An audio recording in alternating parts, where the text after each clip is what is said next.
नमस्कार दोस्तों, स्वागत है आप सभी का पाथफाइंडर पर। दोस्तों, पाकिस्तान में the unknown gunman are back and they are now once again back in action because Pakistan की जानी मानी ऑर्गेनाइजेशन लश्कर तैयबा, जो कि हाफिज सईद की ऑर्गेनाइजेशन है, उसको दोस्तों पिछले 2 महीनों में अब तीसरा बड़ा झटका लगा है। बिकॉज अब जो लेटेस्ट रिपोर्ट्स सामने आ रही हैं, जो हाफिज सईद की ऑर्गेनाइजेशन के फाइनेंसियर थे मिस्टर अब्दुल रहमान, अब उनको भी पाकिस्तान के कराची में मार दिया गया है। आप लोग यहाँ पे देख सकते हैं, ये खबर जस्ट आज से 2 दिन पहले सामने आई है। LET के फाइनेंसियर, यानी कि वो इंसान जो कि लश्कर तैयबा के लिए पैसा चंदा इकट्ठा किया करता था, जो कि हाफिज सईद का बहुत क्लोज एड भी था, उसको पाकिस्तान के कराची शहर में मार दिया गया है। और ये बहुत बड़ा झटका बन जाता है लश्कर तैयबा के लिए फॉर 2 इंपॉर्टेंट रीजंस। पहली बात तो ये पिछले 2 महीनों में तीसरा ऐसा अटैक है जो कि इनके ऊपर हुआ है। इसके पहले आपको याद होगा, जस्ट पिछले ही महीने की खबर है, 17 मार्च को वही अननोन गनमैन के द्वारा लश्कर के एक बहुत इंपॉर्टेंट इंसान जिसका नाम था अबू कत्ल, उसको मारा गया था। एंड उसके पहले दोस्तों फरवरी में खबर सामने आई थी, लश्कर तैयबा के पॉलिटिकल विंग को हेड करने वाला जो इंसान था मौलाना काशिफ अली, उसको खैबर पख्तूनख्वा में उसी के घर के सामने मारा गया था। एंड द सेकेंड रीजन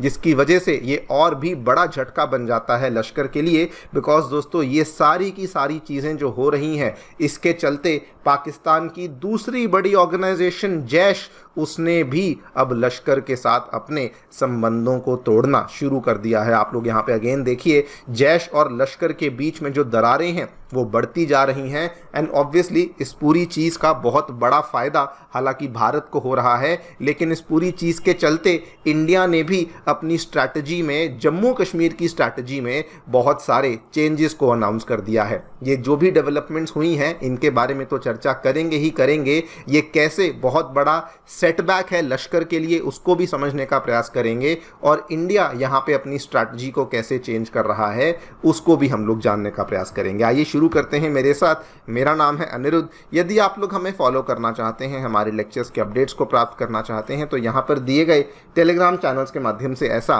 कर सकते हैं। दोस्तों, आगे बढ़ने से पहले आप सभी को बताना चाहूँगा कि आपकी UPSC परीक्षा की तैयारी को आसान और अफोर्डेबल बनाने के लिए अनअकैडमी ने सभी UPSC के साथ संबंधित रिसोर्सेज को निःशुल्क अवेलेबल करवा दिया है, जिसमें मंथली करंट अफेयर्स की मैगजीन्स, प्रीवियस ईयर के क्वेश्चंस, NCERT नोट्स की समरीज, प्रीलिम्स के फ्री मॉक टेस्ट आपको बिल्कुल निःशुल्क अवेलेबल करवाए गए हैं। इन सभी चीज़ों को डाउनलोड करने के लिए इनके जो लिंक्स हैं वो नीचे डिस्क्रिप्शन बॉक्स में दिए गए हैं। फिर भी कोई डाउट है, किसी प्रकार की काउंसलिंग की आपको आवश्यकता है, तो आप लोग स्क्रीन पे दिए गए फ़ोन नंबर्स पे फ़ोन कर सकते हैं और हमारी काउंसलिंग टीम आपको असिस्टेंस प्रोवाइड करवा देगी। All right, so directly coming to the news, क्या देखने को मिला दोस्तों? आज से 2 दिन पहले,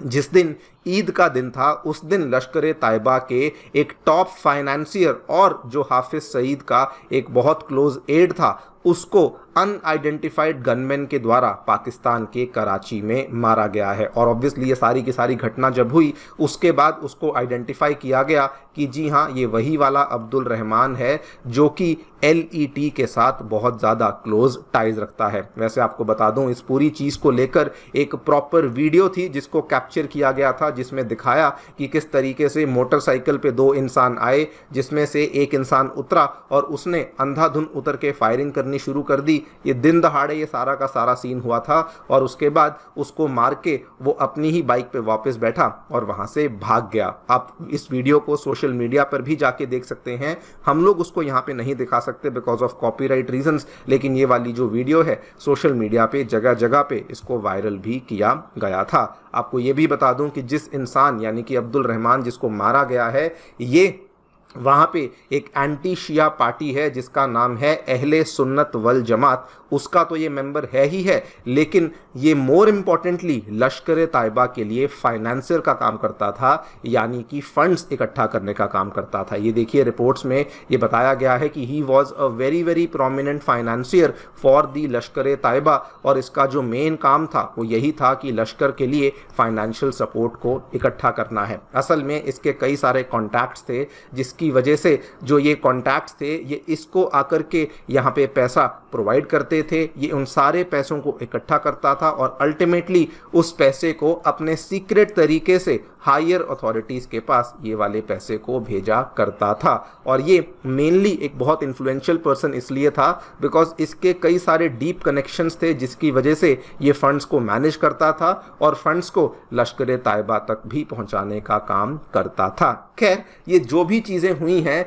ये लश्कर के लिए पाकिस्तान में बहुत ही बड़ा सेटबैक बन जाता है। ये सेटबैक इसलिए बन जाता है बिकॉज जस्ट आज से कुछ ही दिन पहले लश्कर का एक और बहुत ही ज़्यादा खास member who was identified as Abu Qatal, उसको दोस्तों मारा गया था, जिसको कि अगेन यहाँ पे कतल सिंधी के नाम से जाना जाता है और इसको भी यहाँ पे अनआइडेंटिफाइड गनमैन के द्वारा ही मारा गया था। और आपको बता दूं कतल सिंधी दोस्तों he was also involve in various terrorist attacks जो कि जम्मू कश्मीर में करवाए गए थे। रिपोर्ट से बताती हैं कि पूंछ में, रजौरी में, जो जम्मू कश्मीर में देखने को मिलते हैं एरियाज, वहाँ पर ये सिग्निफिकेंटली एक्टिव था और काफ़ी लंबे टाइम से इंडिया की अलग अलग एजेंसीज इसकी मूवमेंट्स को, इसको ट्रैक करने का प्रयास कर रही थी। ये इंडिया की मोस्ट वांटेड लिस्ट पर भी था, लेकिन ये फॉर्चुनेटली कह लीजिए कि वहाँ पे अननोन गनमैन के द्वारा इसको भी यहाँ पे आइडेंटिफाई किया गया और उसको भी पिछले महीने मार दिया गया था। लेकिन लश्कर के लिए कहानी यहाँ पर भी ख़त्म नहीं होती बिकॉज उसके पिछले महीने, फरवरी के महीने में भी लश्कर तायबा के पॉलिटिकल विंग को हेड करने वाला पर्सन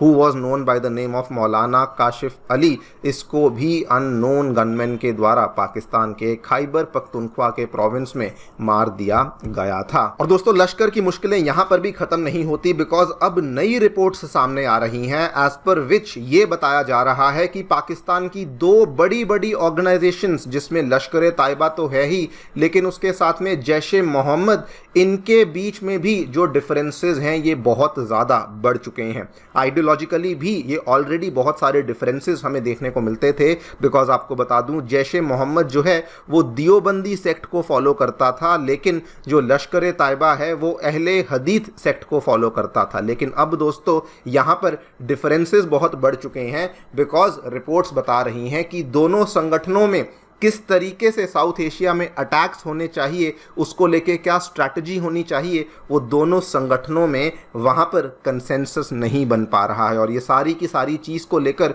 कुछ लेटेस्ट कम्युनिकेशन के इंटरसेप्ट्स हैं जो कि देखने को मिले हैं, जिसके बेसिस पे ये सारी की सारी बातें कही जा रही है। हालांकि ये क्लियर नहीं है कि ये बेसिकली जो लश्कर तायबा के ऊपर इतने सारे अटैक्स हो रहे हैं उसकी वजह से ये डिफरेंसेस देखने को मिले हैं या फिर ये डिफरेंसेस देखने को मिले हैं उसकी वजह से लश्कर के ऊपर इतने अटैक्स हो रहे हैं। इस चीज़ को लेकर अभी तक कुछ भी डेफिनेट तरीके से नहीं कहा गया है, लेकिन इस पूरी चीज़ का एक बहुत बड़ा फ़ायदा भारत को ही हो रहा है बिकॉज अर्लियर देखिए अननोन गनमैन की बदौलत ही दोस्तों उस पर्टिकुलर अबू कतल को मार गिराया गया था। अब और भी कई सारे लोग हैं जिनकी तलाश भारत को थी और वो भी पाकिस्तान में मारे जा रहे हैं। एंड बल्कि रिसेंटली इंडिया ने भी इस चीज़ को कहा कि कई बार क्या होता है कि जम्मू कश्मीर में जो लोकेशन होती है टेररिस्ट की, उसको आम तौर पे आजकल दूसरे जो टेररिस्ट ग्रुप्स हैं जिनकी आपस में नहीं बनती है वही इसको लीक कर देते हैं। For example